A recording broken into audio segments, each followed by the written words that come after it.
some buildings. Maybe here is I can assign in a rule set to the slots, in this case just 8, and now I let the grammar run. So what you see here has been captured on a dual notebook, so it's really on a notebook, and the rules are quite simple actually, but already you can see that you can create interesting urban scenes with just a few. You can also import Google Maps into this. So now I would like to show you another example, which is the shape grammar, and therefore I go to a scene with the Greek temple. So here we have it. So now to skip out of this, show you more present you the grammar, I have to... Sorry for that, skipping out of that. I'm going to go back to the presentation. I do have lots more stuff, but a couple more things to go through the presentation. I can talk about more stuff with you later if you'd like. Presentation. Show. Direct slide. Okay. So you've seen there's a lot of stuff you can do with procedural content.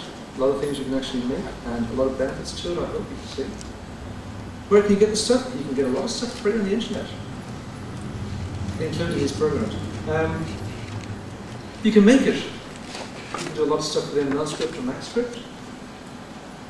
You can buy it, like companies like Procedural have commercialized the product, which has been working on in academia for a long time. A lot of this has been around for a while, even in terms of the high-end stuff. It's been around at SIGGRAPH and been shown and developed for a long time. So it's out there. If you want it, you can probably find it. And just more or less found out here. Do I think it's a gimmick? I don't think so, because these companies are using it. Square using it, THQ, Rockstar, Blizzard, Transmission used it, NCSoft, Ubisoft. Right? You know, these companies are pretty serious players, and they've got big budgets, quite a lot of them, and they still use these technologies because it saves them time, it saves them money, it makes it possible to use things which would be unfeasible otherwise. I do apologize, I've been running over a little bit. So, final tips. Keep up to date with the current technology. Keep an eye at SIGGRAPH, keep an eye at GDC, you'll probably see a lot of those people there. Work smart, try and find tools that make your life easier rather than doing everything by hand. I remember one of the first jobs I had seeing a character modeling two different hands for the same character. Well, they're pretty similar, really. You know. Take one and flip it over. But he was really enjoying it, so nobody stopped him. Don't expect the software to solve all your problems, because there are difficulties of integration of these. So work with the people who make these tools. They want to integrate their product into games. They want to make it more viable. Even if it's free at the moment, they will want to commercialize it at some point. Your input to them can be actually very, very useful, and they will work with you. They'll enjoy it, and it'll make them rich. So, questions, please. Questions? Anybody got any questions? We have a question here. Yes. Hi. Have you ever played roguelike games? No, I haven't. They're basically little dungeon crawler games, which were one of the first few games used to feature procedural content. I have heard of up the dungeon as you went. Yeah, I have. And how every item identified itself. I have heard of every it. was different. Yeah. It made it really playable. Fun. Yeah.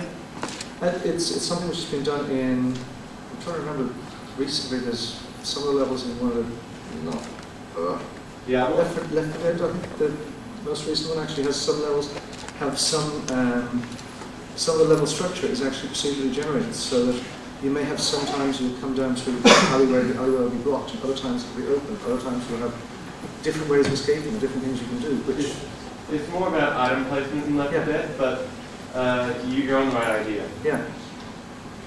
Are there any other questions? Yes. Yeah, I remember you showing me some of this stuff when you're at transmission. Yeah. And I'm just wondering if you have any insights to, after Justin's talk this morning, why transmission didn't have some of this stuff, some of that placement of buildings. And they have used it on other projects.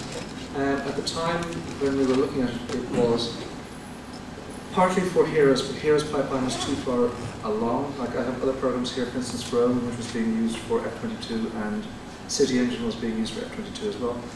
But for Heroes, it was actually too far along in that development process, and the way in which the whole pipeline had been structured, it would have been too difficult to shoehorn these things in. We looked at it, and in hindsight, maybe we could have got some more of it. Maybe Chrome would have been better than GCAT. Root canal work would be better than GCAT. That's GCAT, not GCAT. Which was basically the level editor that we had there.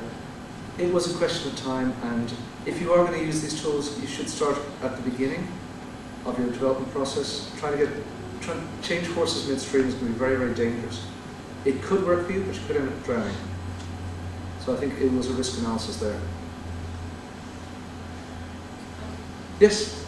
You mentioned during the presentation that these tools are not referred to artists. Yeah. And that all artists could now potentially become art directors.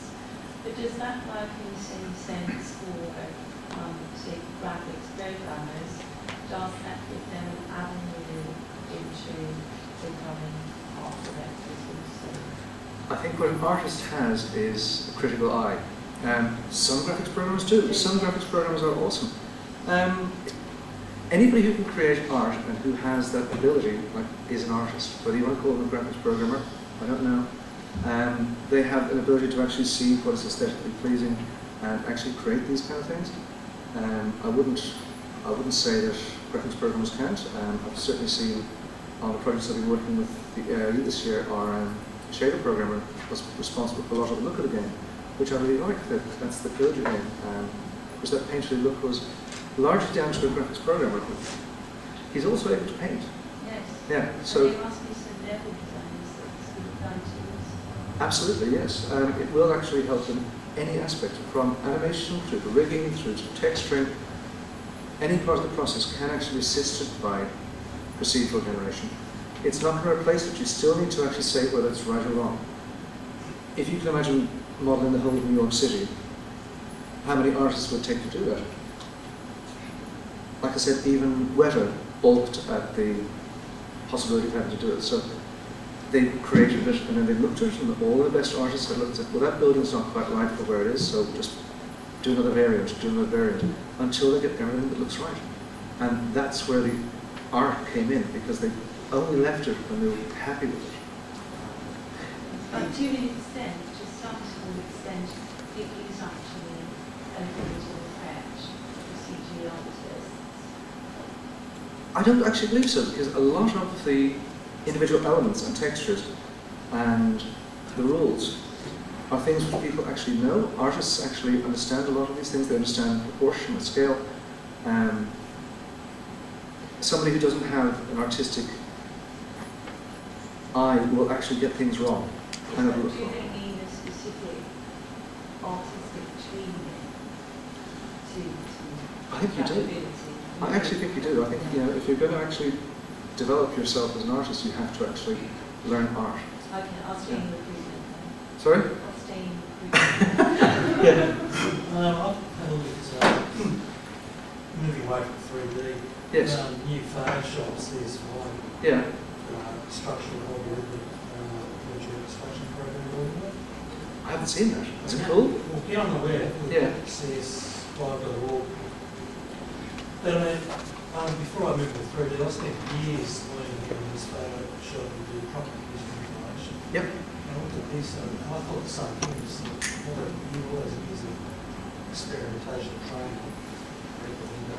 I realised a crappy art, someone who has never used before is just going to start playing with tools and produce something crappy and get something sort of incredible on it. Yeah.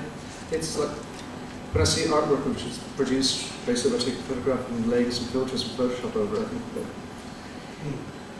And even amongst CG artists, Yes. we do see people who've got excellent technical skills, but they can't produce an outcome because they're missing that artistic vision and challenge. Where are they?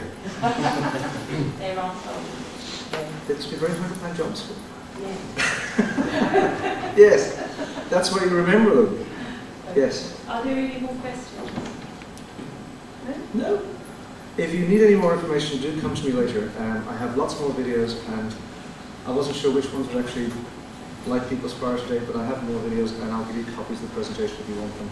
And feel free to chase me down and buy me alcohol.